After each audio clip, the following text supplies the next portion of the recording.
Винаги съм се питал, какво ще стане ако дадеш балон с хелий на евнух? Евнух е мъж, чието тести си са премахнати в резултат на операция или по случайност. В резултат външните полови белези са променени и разбира се и гласа му. Достатъчно добре ли го казах? Добре. За парите кога ще ми звъните? Добре. Лабаво, хора, аз съм Манол. Това е въпрос на гледна точка, епизод 13, фаталният епизод. Но спокойно, аз не съм суеверен, така че нищо лошо няма да се случи. Остава, бе. Терористична атака в Лондон? Както сте разбрали от заглавието, днес ще говорим за училище. Сега ще ми кажете, да, ние почнахме училище преди един месец. Много добре знам кога сте почнали училище, ама какво пък? Училището те учи на много неща. На дисциплина, но недостатъчно. Изграждане на запознанства, но недостатъчно. Изграждате като човек, но недостатъчно.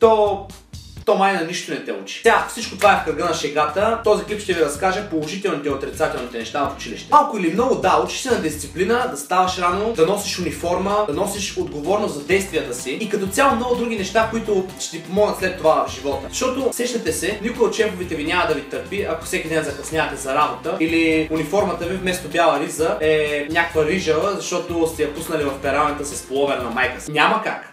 Даскалото като цяло те учи на много неща. Екипна работа. Може да станеш по-контактен, да се запознаеш с хора, които имат същите интереси като теб. Да завършиш приятелства, които да продължат дори и след училище. 90% не продължава. Казвам може, защото всичко зависи от теб. Разбира се, съществува и обратната възможност, която да станеш тотален аутсайдер, брутален интроверт и да живееш сам до края на живота си. Но това се зависи от теб, естествено. Училището може да ни научи на много неща. Различни изкуства, спортове и какво ли още не. Единствено само стига да искаш да научиш нещо. Но чакай. Започнах добре, но това определено не е всичко. Защото всъщност училището като идея е гениално, но на практика изпълнението е просто ужасно. Много слабо изпълнение и именно за това в повечето случаи никой нищо не научава. Спокойно. Веднага се обосновавам. Оценките от 2 до 6. Що за глупост? Направете ги до 4-6, не до 6. Да имаш по-голям диапазон за развитие, за нарастване. Това е тотална глупост. Според мен оценките трябва да са да и не. Нищо по средата. Или го можеш и минаваш, или не го можеш и трябва да го направиш пак. Това е елементарно. Всъщност да има такава шестобална система е супер безсмислена. Замисли се, на какво те учи шестобалната система? Като имаш тройка, те учи следващия път да изложиш, да припишеш на някой контролно, за да изкараш по-висока оценка. Или пък, например, ако някой друг има петица, а ти имаш четворка, а видиш ли, той бил очевидно по-тъп от теб. Това те учи само на някаква завист, омраза към другите, учите само на лоши неща. Някакви такива тотални глупости. Всъщност, какво е значението дали ще имаш тройка или шестица? Никво. И сега естествено ще ми кажете, ама аз ако имам шестици, много по-лесно ще вляза в университет. Кой ти говори за университет, бе, брат? Университет е на същия глупав принцип, както училище. Естествено, че ако имаш шестици, ще влезеш по-лесно в университет. Ама това са глупости. Аз ти говоря за на кой изобщо му пука, че ти си имал петица, а не тройка по математика. Колко често ще питаш колегата си, след 10 години като почнеш да бачкаш, дали е имал шестица по химия? Никога няма го питаш. И много ясно. Просто го виждаш човека и преценяваш. Ако е някъде, дето не може да се завържи обувките и едва връзва едно изречение, значи смятай. И шестица да има, брат.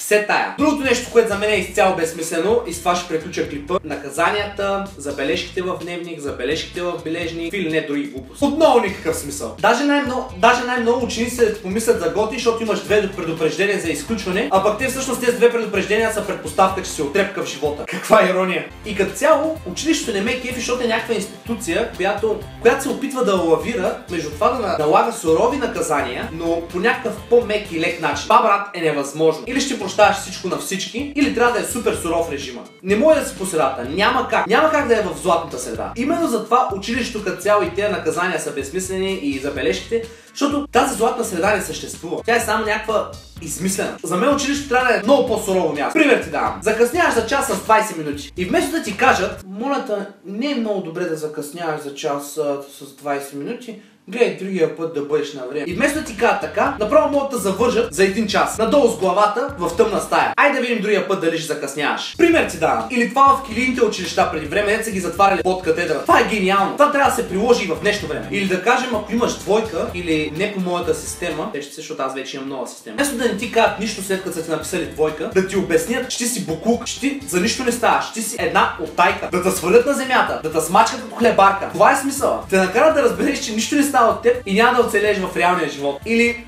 тези глупости, първо предупреждение, второ предупреждение за изключване. Какви са тия работи, бе? Това е тотална глупост. Кой след като завършиш училище ще те предупреждава, че могат да те глобят, че могат да те уволнят, ако направиш нещо лошо или да те осъдят? Те направо го правят.